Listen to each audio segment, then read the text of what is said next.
Making my art is something inherently tied to my identity. What I make comes from a place deep within myself and is tangled up with the fabric of my life. Defining what I make art about and how what I make has changed is ultimately a question of who I am in that moment. For as long as I can remember, I define my identity by my attachments. The easy ones come quickly. I am a daughter, a sister, a friend, a cousin, a niece, a student, a coworker, etc.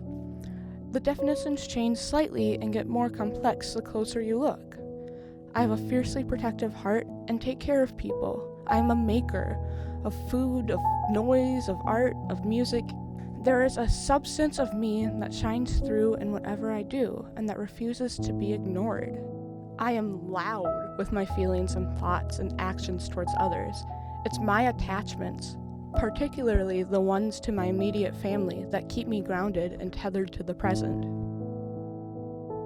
Hannah is my best friend, twin, and the one person in the world who knows me the best. I'm biased, of course, but I think Hannah is the most wonderful, intelligent, compassionate person I know. Her smiles are like sunshine, despite everything. It's not weakness. Her kind eyes show a glimpse of someone so strong in every single aspect of the word. Hannah is my heart, in a way that she is such a vital part of my being that it can't be broken or lost or taken away. Mark my words, my little brother CJ is going to rule the world someday. Or at the very least, save it in some way, shape, or form. I'm completely serious, the kiddo is a genius. By age 3, he was speaking in paragraphs. Today, one of his hobbies is building stuff in our backyard, and he's an endless source of random science and nature facts. Since the day he was born, I have loved my little brother fiercely. I'm so proud of him and everything he's overcome in the past few years, and everything he's still working hard on. CJ is himself, no matter how hard it is or what the world thinks. My mom is what my siblings and I call an alpha mom. When she enters the room, she automatically becomes the mom of everyone and everything in that room. When my family goes out with her, I guarantee that at some point during the outing, she will find A, someone she knows, B, a baby to hug, C, some kind of small cute animal that has become attached to her, or D, all of the above. She drives me nuts sometimes because of how similarly but differently she and I think. Despite this, however, I know that she has my back when things are important, and that we both love each other no matter what. My dad is the reason I even thought I could be an artist and started down this path in the first place. His encouragement and willingness to share and make his own art with me and my siblings is why I even started drawing. Ultimately, it's why you're watching this now. Under his quiet exterior, my dad is goofy and playful and always ready to do something fun or make something new with my siblings and I. My backyard in my hometown is this workshop and home to some of the craziest things we've done as a family. From building a potato gun that shot way too far and potentially into traffic, to installing a working blacksmith forge behind the garage. My favorite adventure by far was the invention of whackers, a combination of baseball and dodgeball.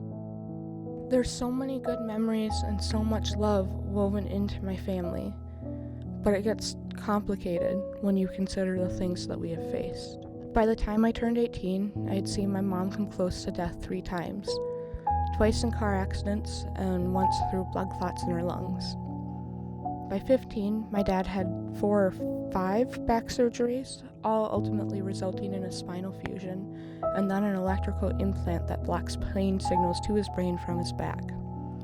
When we were 8, Hannah's appendix ruptured while in her body, triggering a week-long hospital stay, a year and a half of almost no immune system, and more fear than I ever thought possible. I'd be lying if I said these things had no effect on me. I'm angry on bad days. I'm heavy with grief for what could have been on the worst days, with no clue how to reconcile the versions of myself that will never be with the life that is. Who I am has been changed irrevocably. There are parts of myself from before that I can't even find the words to describe anymore. The me I am now struggles with depression and anxiety and PTSD. The person I've become had to grow up fast, with a weight that constantly bore down on her shoulders, taking her breath away and squeezing her heart against her ribs. The process of recovery is an Ouroboros, a snake eating its own tail. The more I share and process what has happened, the more of myself is stripped away and then built back up again. It sometimes feels as if I am removing layers of skin and fat and muscle and exposing bone and nerve to the air, just waiting to feel the deep, sharp pain that comes before I then slowly and painfully regrow everything I've removed.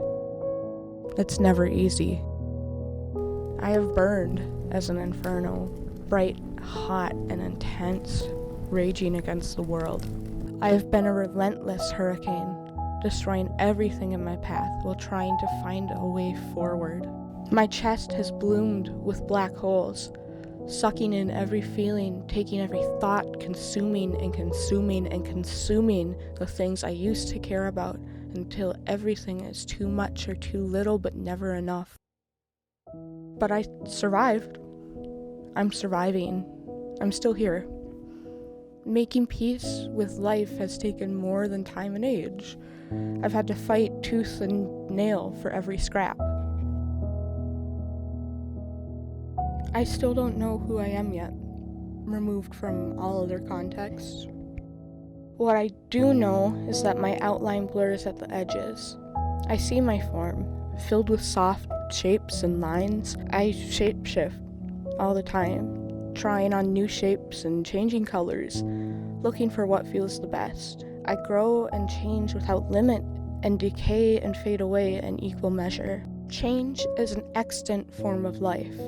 Maybe I'm an old soul trapped in a young body. Maybe I know more of myself than I think. The fact that I don't know who I am is a part of how I grow, of how everything grows. Another thing I know is that my attachments are my anchors to the world.